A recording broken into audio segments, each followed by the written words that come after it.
이춘의 바다 에세이 소년과 바다 낭송 이영환. 초등학교를 졸업하자 선조에게서 돈을 받았다. 1년 동안 아들이 배를 타겠다는 약속이다. 성금은 노예의 등에 찍힌 화인 같은 것이었다.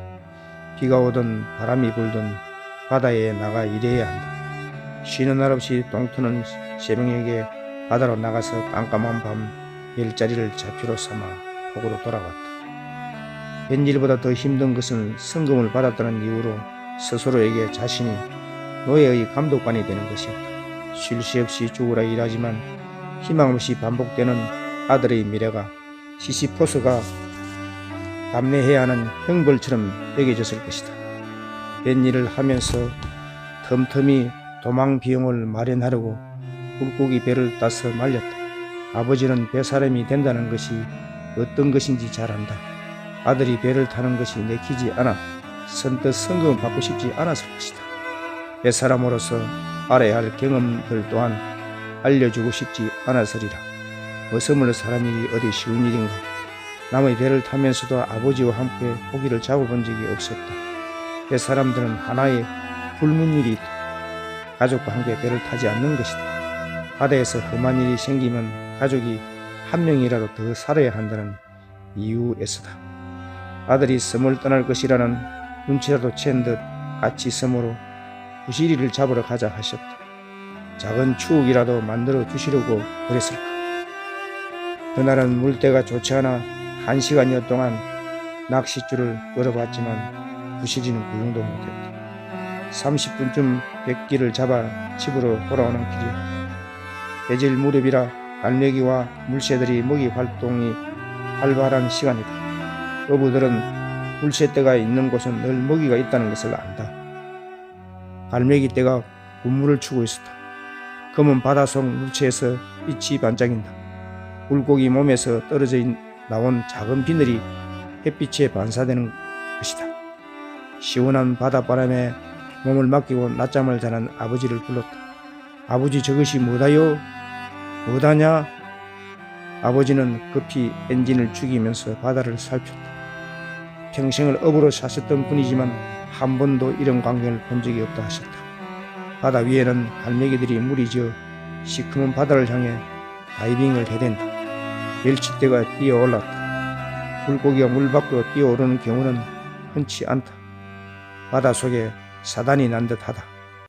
멸치떼는 큰 포식자들의 공격에 몸을 똘똘 뭉쳐 방화벽을 만들어 위기를 모면하고 있었다. 하늘에는 바다새들이, 물속에서는 큰 물고기들이 지속적으로 위협을 가한다. 기가 찬다는 듯 멸치떼를 지켜보던 아버지는 낚싯줄을 넣어보자고 하셨다. 만색이나 삼치 같은 물고기들이 멸치를 따라 이동한다는 게 아버지는 혼잣말로 중얼거렸다. 아버지는 엔진을 돌리고 멸치떼에서 멀찍이 떨어져 나왔다. 아버지는 나에게 삼치 낚싯줄을 넣어보라 하셨다. 채비를 꼼꼼히 점검한다. 조르나 바람 한 점 없는 날씨가 뭔가 한 마리 잡힐 것 같은 기대감에 흥분이 되었다. 만색이나 삼치, 부시리 같은 해유성 어종을 낚는 채비는 다르다. 우선 공갈미끼로 물고기를 유혹한다. 낚시 바늘은 납작한 플라스틱 바에 끼워져 물속에서 회전하면서 반짝이는 빛으로 물고기를 유인한다. 해유성 물고기는 식탐이 대단하고 시력이 좋아 빠르게 이동하면서도 먹이를 포착할 수 있다. 삼치 낚시 채비는 약 30m쯤 된다. 가느다란 쇠줄이나 굵은 낚싯줄에 한 뼘 정도 틈을 두고 납을 갈라 줄을 넣고 망치로 두드린다. 20m는 원줄이고 약 10m는 목줄이다. 아버지가 손으로 신호를 주자 나는 지체 없이 목줄에 달려있는 낚시 2개를 던져 넣었다. 물고기들이 수면 위에 떠 있을 것 같으니 낚싯줄을 깊이 넣지 말라는 당부도 하셨다. 절반 정도 낚싯줄을 풀어 넣고 봉우리에 자리를 잡고 앉았다. 배가 끄는 힘과 물속에 깔아앉아 있는 묵직한 나무의 무게를 더해 팽팽해진 낚싯줄을 통해 전해오는 입질을 알아차리기란 쉽지 않다. 손끝에 느끼는 미세한 느낌을 감각적으로 알아채야 한다. 뱃사람만이 가능한 일이다. 조금씩 당겨지는 듯한 머리카락 몇 가닥을 쓸어 넘길 만한 해풍이 볼에 스치는 정도의 느낌이랄까. 드디어 진득하고 슬며시 잡아당기는 듯한 느낌이 손끝에 전해왔다. 적절한 체임질의 타이밍을 가능하고 있었다. 툭! 낚싯줄을 힘껏 잡아당겼다. 걸렸다. 물고기와 한판 승부가 시작되었다. 그 순간 물고기와 나는 우라일체가 된다. 목자를 풀어주고 잡아당길 때는 엔진 소리도 아버지가 조언해주는 말소리조차 들리지 않는다.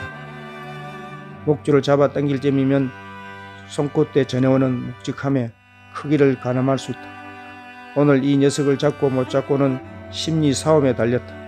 힘을 쓰고 버티면 조금씩 목줄을 풀어줘야 한다. 밀고 당기기를 되풀이하면서 물고기의 기운을 얕아야 한다. 그래야 수면으로 끌어올릴 수 있다. 목줄을 느슨하게 준다. 언제든 줄이 풀려나가고 잡아당길 수 있도록 한다.